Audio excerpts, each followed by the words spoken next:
സുഹൃത്തുക്കളെ, ഇന്ന് നമ്മൾ ചർച്ച ചെയ്യാൻ പോകുന്ന വിഷയം കഥാകൃത്ത് രഞ്ജി പണിക്കർ ഒരു ചാനലിന് നൽകിയ അഭിമുഖത്തിൽ വിഡ്ഢിത്തം പറഞ്ഞതിനെക്കുറിച്ച്.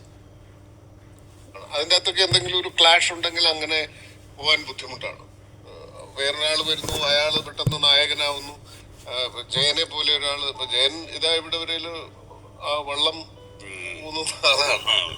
പിന്നീട് ജയൻ നായകനാകുമ്പോൾ അതിന്റെ ഒരു പ്രതിനായകനായിട്ട് അഭിനയിക്കാനൊന്നും സോമേട്ടൊന്നും ഒരു ബുദ്ധിമുട്ടൊന്നും ഉണ്ടായില്ല. അച്ഛനായിട്ടോ ചേട്ടനായിട്ടോ പ്രതിനായകനായിട്ടോ ഒക്കെ അഭിനയിക്കാൻ ഒരു ബുദ്ധിമുട്ട്. ഇത് വരുന്ന വെച്ചാൽ പിഷാരടിയുടെ ഒരു പ്രോഗ്രാമിൽ രഞ്ജി പണിക്കർ വരുന്നതാണ്. അതായത് സോമൻ സൂപ്പർ സ്റ്റാറായ സമയത്ത് ജയൻ ചെറിയ വേഷത്തിൽ അഭിനയിച്ച്, പിന്നീട് ജയൻ സൂപ്പർ സ്റ്റാറായ സമയത്ത് സോമൻ ജയൻ്റെ പടത്തിൽ ചേട്ടനായിട്ടും അച്ഛനായിട്ടും പ്രതിനായകനായിട്ടും വില്ലനായിട്ടും അഭിനയിക്കാൻ മടി കാണിച്ചിട്ടില്ല.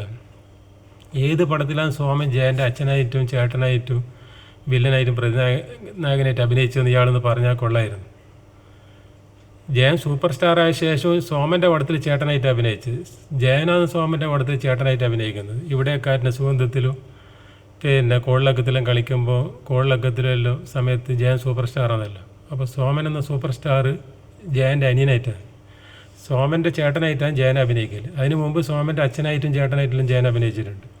പക്ഷേ ജയൻ സൂപ്പർ സ്റ്റാറായ ശേഷം ജയൻ്റെ പടത്തിൽ സോമൻ ചെറിയ വേഷത്തിലോ പ്രതിനായകനായിട്ടോ ചേട്ടനായിട്ടോ അച്ഛനായിട്ടോ ഒന്നും അഭിനയിച്ചിട്ടില്ല. ഈ രഞ്ജി പണിക്കർക്ക് കഥ എഴുതാനല്ലാണ്ട് സിനിമയായിട്ട് യാതൊരു അറിവുമില്ല. അപ്പോൾ പിഷാരടിക്കും തീരെ അറിവില്ല. ഇങ്ങനെയുള്ള പ്രോഗ്രാമിൽ, പിഷാരൻ്റെ പ്രോഗ്രാമിൽ ഈ അവതാരകനും പിന്നെ മണ്ടത്തരം പറയും, ഈ അവതാരകൻ വിളിച്ചു കൊണ്ടിരുന്ന ആളും മണ്ടത്തരം പറയും. അതിനെക്കുറിച്ച് ഞാൻ ഒരു വീഡിയോ ചെയ്തത്.